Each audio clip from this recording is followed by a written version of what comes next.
kulan wanaagsan saaxiibayaal. Sheekadeena maanta waxaa jira laba nin oo daris ah oo la kala oran jiray Guuleed iyo Faarax. Faarax wuxuu ahaa nin beeraley ah oo faqiir ah halka Guuleedna uu ahaa hantiile. Faarax wuxuu ahaa nin noloshiisa ku raaxaysto oo farxad ku nool. Xilliga habeenkii marka uu seexanayo albaabka iyo daaqadaha qolkiisa lama xiri jirin. Guuleed wuxuu la yaabay ninkan dariskiisa ah. Daris oo ilaala aan lagu dirsan oo seexanayna iyada oo daaqadaha iyo albaabka guriga bay u furan yihiin. Iskana faraxsan oo faqiirka ah. Maalmaha kamid ah Guuleed wuxuu u yeeray Faarax wuxuuna siiyay qasnad lacag ka buuxda. Wuxuuna yiri saaxiib ku raaxaysan noloshaada. Waan arkaa nin saaxiibkay oo dariskayga ayaa tahay waxaana ku nooshahay nolol faqiirtinimo ah.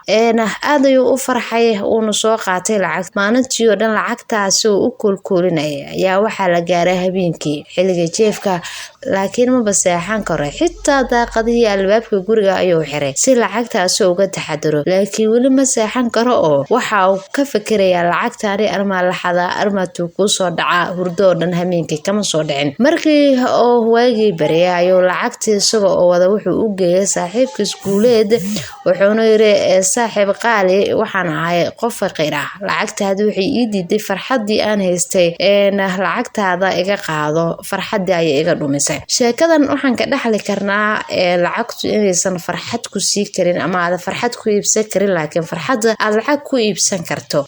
Fadlan ugu soo biiro channelka Diamond Show subscribe saara wana ku mahadsantiin daawashadiina saaxiibayaal. Sheekooyin iyo barnaamijyo xiiso leh ayaan idin soo gudbin doonaa. Nabadgelyo.